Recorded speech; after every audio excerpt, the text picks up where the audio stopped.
और हमें आज पता लगा कि भारत के पास 862 टन गोल्ड है।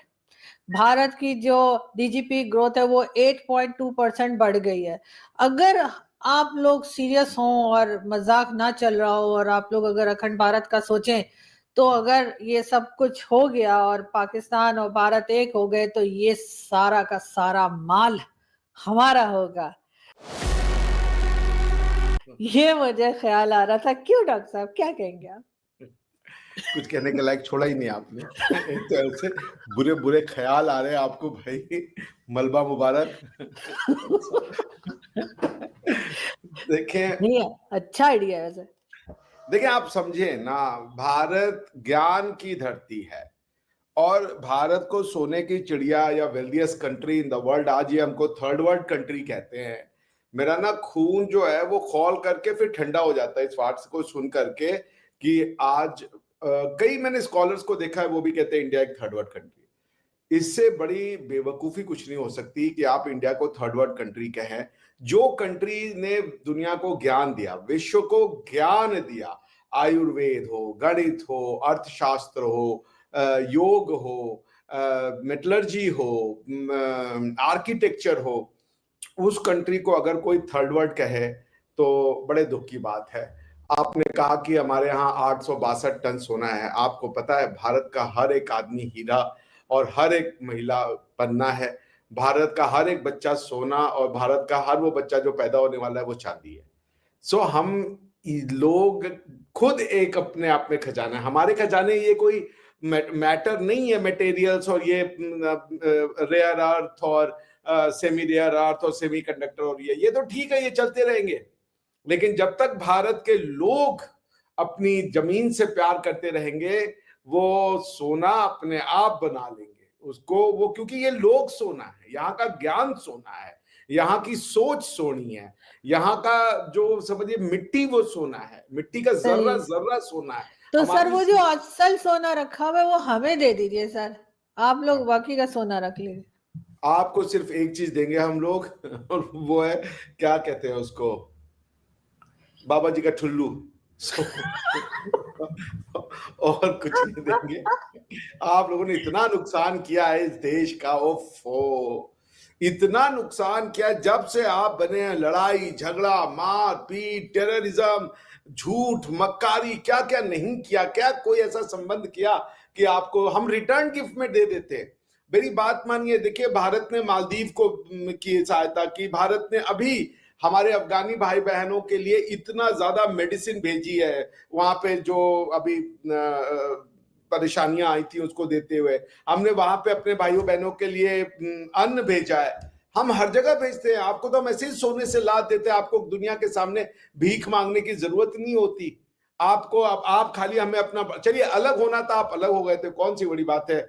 दुनिया के कई देश हैं जो टूटे हैं, लेकिन आप क्या कोई अखंड भारत की बात करें तो आप लोग उसको न्यूक्लियर बम से मारने लगते हो, जबकि जर्मनी एक ऐसा देश था जो टूटा, ईस्ट जर्मनी और वेस्ट जर्मनी बना। हालांकि ये बात अलग है कि जहां जहां ये वाली थॉट प्रोसेस गई है, आपकी जो थॉट प्रोसेस जिसके कारण आप अलग हुए, वो फिर यूनिटी वहां नहीं हो पाती। जिसका सबसे क्लासिकल एग्जांपल है साउथ सुडान और ईस्ट और नॉर्थ सुडान। वहां भी इसी वजह से लेकर के जी क्रिश्चियनों और मुसलमानों में डिवीजन हो गया और वो कंट्रीज टूट गई। तो आप लोग तो हमारे अपने हो भाई, हमने कब आपको अपना नहीं माना? कब हमने फखर भाई को कहा कि हमारे नहीं है भाई? आप पाकिस्तानी कहते हैं कि अगर ये पठान है तो हमारे नहीं हो सकते, इनको सिर्फ मुसलमान बनना पड़ेगा। हम तो कह रहे हैं ये मुसलमान भी है तो हमारे हैं, पठान भी है तो हमारे हैं। हम कह रहे हैं ये सिर्फ और सिर्फ इस भारतीय विरासत का जो है, चूंकि ये इसको एक्नॉलेज करते तो ये हमारे कैसे नहीं है? हमारी हर एक सोना इनका, हमारा हर एक दुख इनका, हमारा बिल्कुल। लेकिन सर वही तो मैं भी कह रही हूँ सर, आपका जीडीपी इतनी सर जबरदस्त तरीके से आगे बढ़ रही है तो सर दोस्ती तो पाकिस्तान को आपसे करनी ही चाहिए, मेरा ख्याल है। इससे अच्छा होता है थोड़ा, इतना गोल्ड रख के क्या करेंगे सर आप लोग? कुछ हमें दे दीजिए, हम भी थोड़ी हिफाजत करें। क्या कहेंगे फखर? मैं एक शब्द बोलूं, देखिए हम गोल्ड को ना वो बर्फी पे लगा के खा लेंगे, आपको नहीं देंगे। देखिए पॉइंट मेरा सिंपल से कहने का, मेरे कहने का बस इतना मतलब था कि भारत की जीडीपी इसलिए ग्रो कर रही है क्योंकि भारत का बच्चा बच्चा अपनी मातृभूमि से प्यार करता है। वो अपनी जिंदगी लगाना देना चाहता है कि बस हम इस मिट्टी के लिए, जो 70-80 साल आदमी आता है इस मिट्टी को कुछ करके ले जाएं। इतना उसका भरोसा इस ब्रांड में है ना।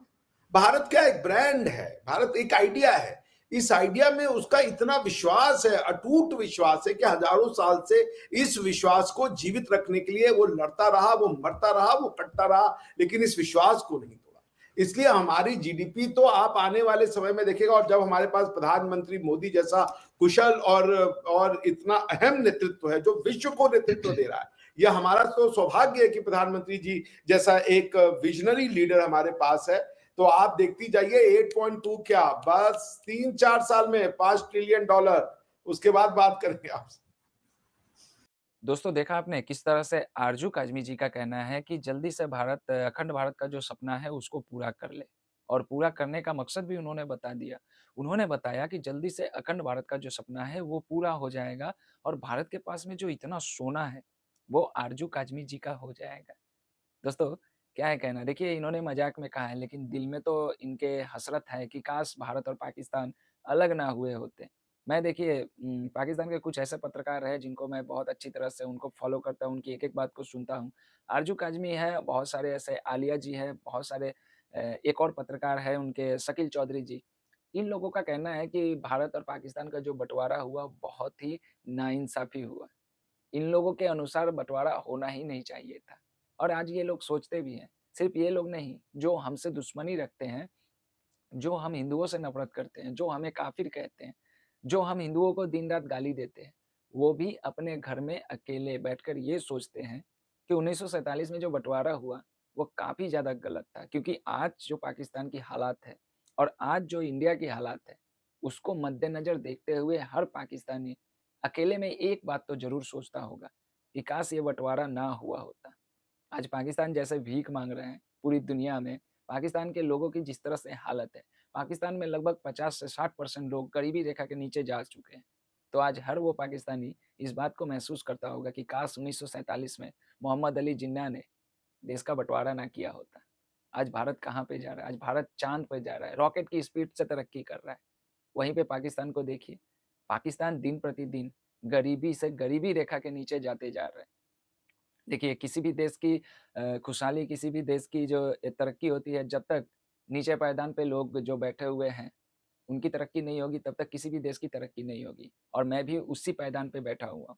मैं भी कोई एलीट क्लास वाले लोग नहीं हूँ, मैं भी निचले पायदान का हूँ। लेकिन हमारे देश में ऐसा सिस्टम बना हुआ है, हमारे देश में ऐसे शुरू से, सिर्फ़ आज से नहीं, आज के मोदी गवर्नमेंट ने तो आकर उसको एक रफ्तार दी है, लेकिन इससे पहले वाली गवर्नमेंट ने भी बहुत से ऐसे काम किए हैं जिससे हमारे जैसे जो गरीब लोग हैं जो कि नौकरी करके खाते हैं, उनको एक बेहतर जीवन मिल सके, उनके परिवार को एक बेहतर जीवन मिल सके, उनको एक रास्ता दिखाया गया है, उनके लिए काम रखा गया है, उनके लिए रोज़गार पैदा किए गए हैं। तो आज हमारे जैसे करोड़ों लोग रोज़गार करके और आज अपने देश की इकोनॉमी को लगभग 8.2% के हिसाब से आर्थिक प्रगति देने का काम किया है। दोस्तों ये रिपोर्ट है वर्ल्ड बैंक की तरफ से ये रिपोर्ट आई है कि भारत की जो डोमेस्टिक परचेसिंग पावर है, वो लगभग 8.2% के हिसाब से आगे बढ़ रही है। जबकि यही दुनिया वाले हमारे ऊपर में हँस रहे थे। किसी ने हमें डेड इकोनॉमी कहा था, तो किसी ने हमें हमारे ऊपर में 50% टैरिफ लगाए थे। हमारे देश के कुछ नेता भी थे जो इसमें हाँ में हाँ मिलाए थे। अब मैं किसी का नाम नहीं लेना चाहता हूँ।